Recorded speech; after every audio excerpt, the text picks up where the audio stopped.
అందమైన చర్మ సౌందర్యం మీ సొంతం. Second aqua radiance deep cleansing gel.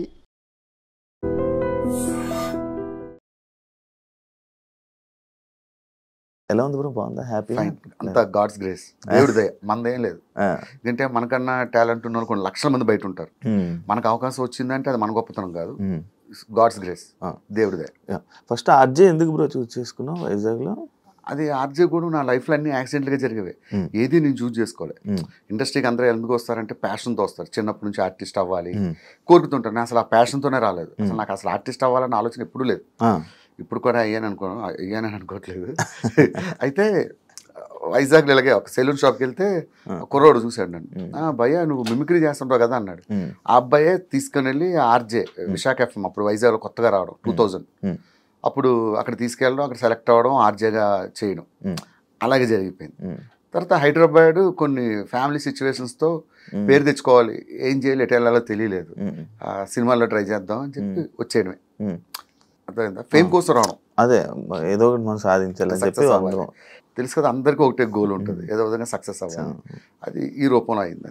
నార్మల్గా చాలా మందికి డౌట్, ఎందుకు షేవింగ్ ఫుల్ షేవ్ చేసేస్తావు, ఏం చేస్తాం? ఫస్ట్ అప్పుడు ఏమవుతుందంటే స్టార్టింగ్లో పాపం నాకు పరిస్థితి ఏంటంటే జబర్దస్త్లో లేడీ గెటప్లు ఇచ్చేవారు. మంచిగా గెడ్డాలు మీసాలు పెంచే టైంకి తీయించేసేవారు. సరే అన్నీ అయిపోయి టీమ్ లీడర్ అయ్యి గడ్డాలు మీసాలు పెంచుదామంటే అక్కడక్కడ తెల్ల వెంట్రుకలు వస్తున్నాయి. దీనివల్ల క్లీన్ షేవ్ చేసుకుంటే ఏ బాధ లేదుగా. అందుకని ఎప్పుడు చేసుకుంటూ ఉంటావు బ్రో? ఎప్పుడు కాదు, షూటింగ్స్ ఉన్నప్పుడు అదర్వైజ్ నార్మల్గానే ఉంటా. అంటే అప్పట్లో మన ఊర్లో డిఫెన్స్ వాళ్ళు క్లీన్ షేవ్తోనే అసలు నీట్గా ఉంటుంది. షూటింగ్స్ టైంలోనే క్లీన్ షేవ్ చేసుకుంటా, అదర్వైజ్ ఎప్పుడు నార్మల్గానే ఉంటా. అలవాటు అయిపోయింది కాబట్టి రేపు గడ్డంతో వెళ్ళినా కూడా అడిగాడు అంటాడు. నాకు చాలా ఇష్టం మీలాగా, మిమ్మల్ని అందరూ చూసినట్టు చాలా ఏర్స్ వస్తుంది. నేను మీసాలు గడ్డాలు పెంచినా బాగుంది అనుకుంటా, కానీ ఇప్పుడు చూడలేదు బ్రో. ఎప్పుడు చూడలేదు. ట్రై చేస్తాను నెక్స్ట్. ఒకసారి మంచిగా ట్రై చేద్దాం బ్రో. అప్పట్లో నరేష్ని నువ్వే తీసుకొని రావడం, చాలా మంది తీసుకొచ్చావు కదా. మనం చెప్పకూడదు, వాళ్ళు చెప్పాలి. మనం తీసుకొచ్చామని తర్వాత ఇప్పుడు నేను తీసుకొచ్చాను అంటాను, వాడు ఏదో ఇంటర్వ్యూలో కూర్చుంటాడు, అసలు భాస్కర్ ఎవడో నాకు తెలియదు అంట. నేను ఎలా అవుతా? ఈ ట్రోలర్స్ కూడా రెండు పక్కన పెట్టి ఇది చేస్తారు. సో వాళ్ళందరూ టాలెంటెడ్ నాకు కనిపించారు, నేను ఎంకరేజ్ చేశాను. ఐఎమ్ నాట్ అ పర్ఫార్మర్, నేను మంచి పర్ఫార్మర్ ఏం కాదు, నేను ఒక లిమిటెడ్ ఆర్టిస్ట్. నరేష్ కానీ ఫైమా కానీ నా దగ్గర ట్రైన్ అయిపోయింది, సునామీ సుధాకర్ కానీ ఇలా చాలా మంది. వాళ్ళని చూసి వాళ్ళ మంచి టాలెంట్ ఉండేది, వాళ్ళని ఎట్లా మౌల్డ్ చేయాలని మౌల్డ్ చేశాను అంతే. అప్పట్లో డిజిటల్ మీడియాలో వైరల్ అయిన వాళ్ళని కూడా అప్పుడు మీరు తీసుకురావడం, మీరే ఫస్ట్ తీసుకొని రావడం. అది కూడా నా ఫోర్స్ ఏం కాదు, మా వాళ్ళు చెప్పేవారు డైరెక్షన్ డిపార్ట్మెంట్. ఈ వైరల్ అయిన వాళ్ళు ఎలా ఉంటారంటే ఆ క్షణమే లైఫ్లో రెండు ఉంటాయి, పెద్ద పేరు వచ్చాయి, కష్టపడి వచ్చి పేరు సంపాదించుకున్నాడు, వాడు లైఫ్ టైం ఉంటాడు. సడన్ గా పేరు వస్తుంది ఒక డైలాగ్తో, వాళ్ళని యూజ్ ఎంతరు మళ్ళీ తరతాలు కనబడరు. నేను చెప్పిన మా వాళ్ళు వినేవాళ్ళు కాదు. తీసుకురండి భాస్కర్ గారు, మీ స్కిట్లో పెట్టండి అంటే తీసుకొచ్చేవాడిని. వాళ్ళు ఒక ఎపిసోడ్ చేసేవారు, తర్వాత అడ్రస్ లేకుండా పోయేవారు.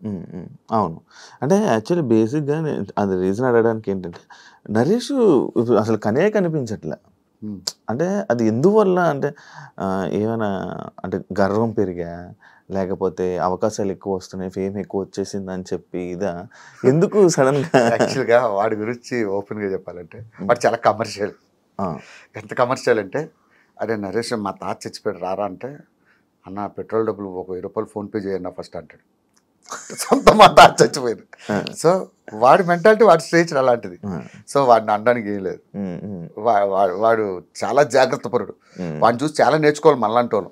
అవును, నేను ఇది కూడా విన్నాను, నరేష్ అంటే ఫుల్ కమర్షియల్, అసలు ఏదైనా కమర్షియల్ అని కాదు కానీ జాగ్రత్త. ఇది కూడా విన్నాను, నిజమే.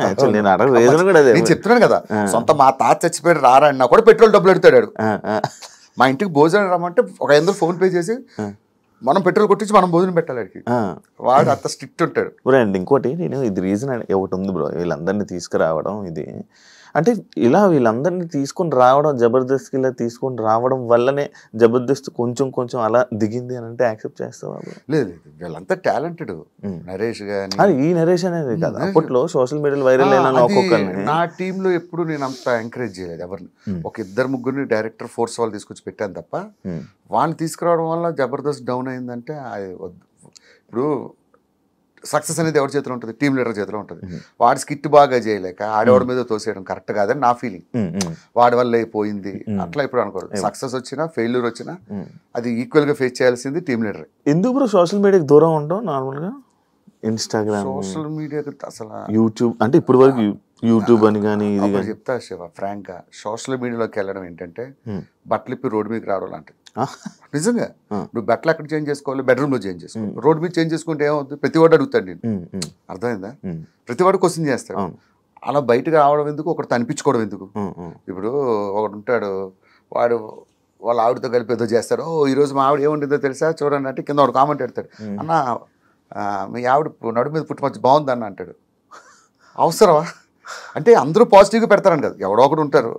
ఎందుకు ఒకరితో అనిపించుకోవడం? నాకు ఏదైనా బేర్ చేస్తా కానీ ఒకరితో చెప్పించుకోవడం, ఒకరితో అనిపించుకోవడం అనేది అసలు ఇష్టం ఉండదు.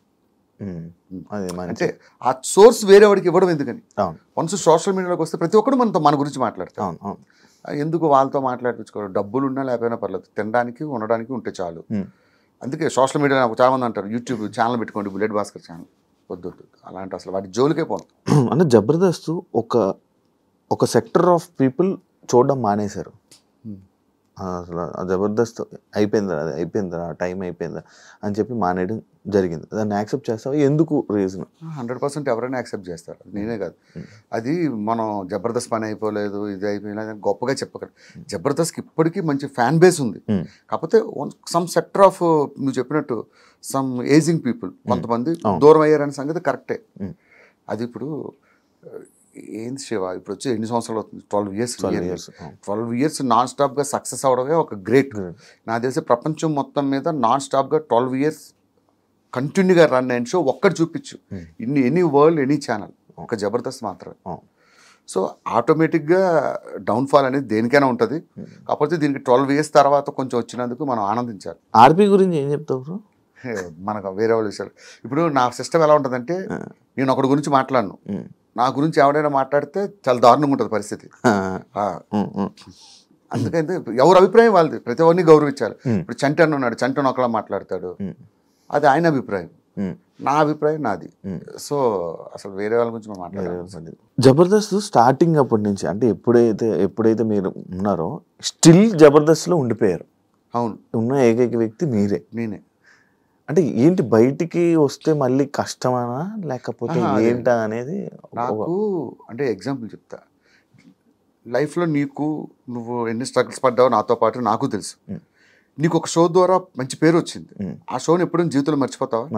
ఇప్పుడు నేనంటే ఎవరికో జనాలు తెలియదు, అలాంటి నన్ను నాకంటూ ఒక గుర్తింపు ఇచ్చింది కాబట్టే ఈ రోజుకి జబర్దస్త్ను విడిచిపెట్టకుండా ఉన్నా. డబ్బుల గురించి కాదు, ఇదే డబ్బులు బయటకు వెళ్తే బోల్ని సంపాదిస్తా. నాకేంటి ఎప్పుడు అరే ఇంతమందికి అన్నం పెట్టిన షో, ఇంత లైఫ్ ఇచ్చిన షో, దానికోసం ఏదో కష్టపడాలి అంతే, అంతకుమించే లేదు. ఓకే, అంటే చాలా మంది ఇదే ఇందులో బయటికి వెళ్ళిపోయి సినిమాలు అని చెప్పి కానీ లేకపోతే మళ్ళీ బయటికి వెళ్ళిపోవడం, మళ్ళీ జబర్దస్త్కి రావడం. ఒక చిన్న విషయం చెప్తా. ఒకటి పెళ్ళం లేచిపోయింది, ఎవడో కనిపించి అడిగాడు, ఏంటి సార్ మీ ఆవిడ ఏమైందంటే, లేదండి చిన్న గొడవ వచ్చి నేనే వదిలేస్తాను అంటాడు. మా ఆవిడ లేచిపోయింది అంటాడు. గొడవ లేచిపోయింది, ఇది కామన్. ఒక సంస్థ వాళ్ళ అవసరం ఉంటే ఉంచుకుంటుంది, వాళ్ళు దే ఆర్ డూయింగ్ బిజినెస్ ఉంచుకుంటుంది. కొంతమంది తీసేస్తుంది, నన్నైనా సరే నా అవసరం అయిపోతే నన్ను తీసేస్తారు. ఇవి మన దగ్గర స్టఫ్ అయిపోయింది వీటి చేయలేదంటే పక్కన పెడతారు. బయటకు వెళ్ళి నేనేం చెప్తాను, యాక్చువల్గా నేను చాలా బిజీ అయిపోయానండి సినిమాల్లో అంటాను. అలానే అందరినీ అనట్లేదు, కొంతమంది సినిమాల్లో బిజీగా ఉంటారు. మరి ఆది ఎంత బిజీ, మరి చేయట్లేదు ఇప్పటికీ, మరి ఆయన ఎందుకు అడగట్లేదు? అది ఎంత బిజీగా ఉంటారు, చాలా బిజీ, మొత్తం చాలా సినిమాల్లో కనబడుతుంటాడు. అయినా సరే శ్రీదేవి డ్రామా కంపెనీ చేస్తాడు, డీ చేస్తాడు.